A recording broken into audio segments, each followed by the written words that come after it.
tama'u yuzilul haya'ah. Tamak, rakus bisa menghilangkan rasa malu. Itu pentingnya. Malu itu mutiara yang paling berharga, tapi rakus bisa menghilangkan rasa malu. Yang dimaksud malu di sini malu kepada Allah.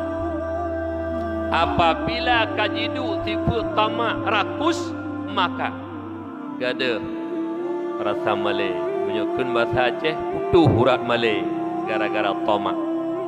Orang yang tamak kepada harta, yang rakus kepada harta, menghalalkan segala cara demi mendapat harta tersebut.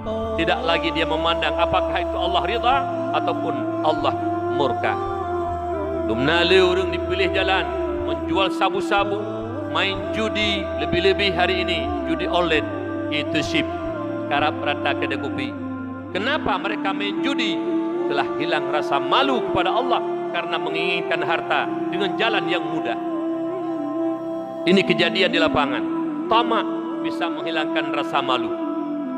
Orang yang bulu ke harta, gemita cara, hana lenging cara minta hartanya, halipu harum, hilang malunya kepada Allah. Kenapa? Rakus pada harta. Juga rakus kepada pangkat jabatan kekuasaan. Apabila pada diri manusia itu sudah rakus kepada pangkat, sudah rakus kepada jabatan, sudah rakus kepada kekuasaan, maka hilang rasa malu kepada Allah. Blow pangkat, apakah 200 juta, apakah 500 juta, apakah 1 miliar, demi pangkat dan jabatan dia dapatkan. Padahal rashi wal murtashi finnar, orang yang sogok dan menerima sogok, dua-duanya adalah urung blow neraka. Tapi karena rakus kepada pangkat, jabatan, kekuasaan, ana yeli dong berdua, ana maleli ke Allah. Bukan tidak boleh mencari pangkat, bukan tidak boleh mencari jabatan, bukan tidak boleh mencari kekuasaan, tetapi gadah malai menyoka bulu kepada pangkat jabatan kekuasaan.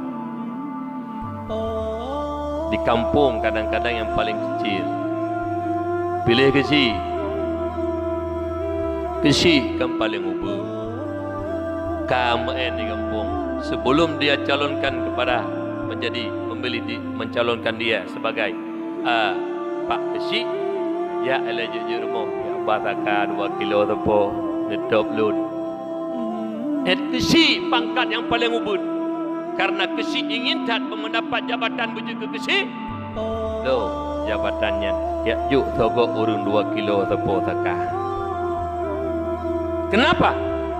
Malu tidak lagi dia miliki. Berleh dengan malaya. Karena malu itu bukan mutiara, bukan malu kepada manusia, malu kepada Allah. Nyo malaya kurang le. Anda je pupu masjid ke urang, menyelikut urang. Urang hang je Madinah lang kawarame malaya ngile urang. Urang hang je cemucu lang kawarame malaya ngile urang.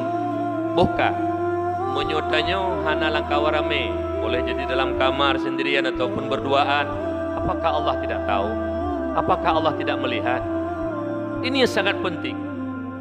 Oleh karena demikian, cukup bahaya tamak. Rakus bisa menghilangkan rasa malu.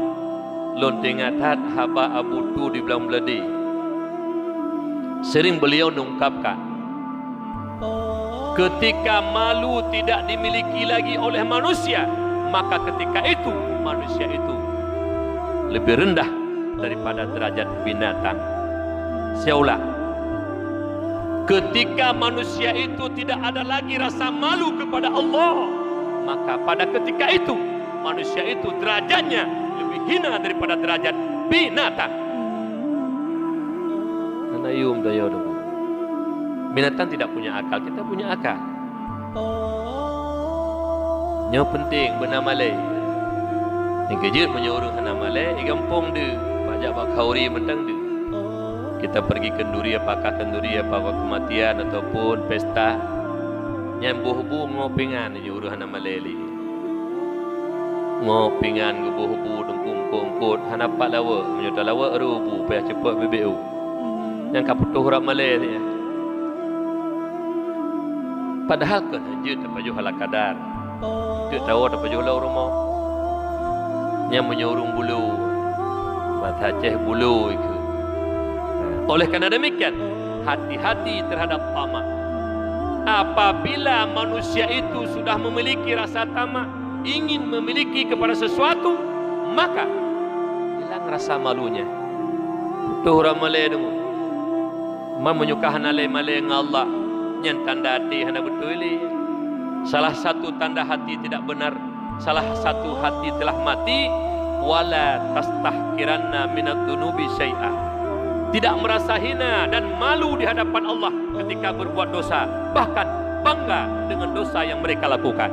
Nyen tanda hati hana betul ini. Tidak merasa hina di hadapan Allah, tidak merasa malu dikala dia berbuat maksiat, bahkan bangga dengan kemaksiatan tersebut. Belum motong peng harum, bangga motor baru padahal peng harum. Pegak rumah 2 tingkat, senang bangga rumah 2 tingkat padahal wang-wang haram. Pengen yatim naruh hinan, pengen janda naruh, pengen fakir miskin naruh, bangga, tidak merasa malu dan hina di hadapan Allah. Maka ketika malunya tidak ada lagi, rasa hinanya tidak ada lagi di hadapan Allah, yakinlah itu hatinya sudah ditutupi oleh noda-noda dosa. Hati yang kahana betul ini. Kembali kepada dasar yang bahwa malu mutiara yang paling berharga. Maka yang menghilangkan rasa malu itu adalah yaitu tamak, rakus. Nyahana payah hayat yang bagok tadi. Oh, tiap cita duk ju nabulu tanya mentang ke harta. Nyo tanya uruh hurung menghalalkan segala cara demi tujuan tercapai. Kalau masih punya rasa tamak, jangan mimpi sifat malu ada pada diri kita. Apabila sifat tamak telah kita miliki, maka malu itu akan hilang. Manali urak malay dan butuh urak malay. Cuman diingat yang saya pesan tadi, yang dipesan oleh Abu Tu di Belang Beladi, guru daripada Abu Belang Jeru juga Abu di Paluh Gading, almarhum Allah yarham. Apabila malu tidak kita miliki lagi, maka ketika itu derajat kita lebih hina daripada derajat binatang.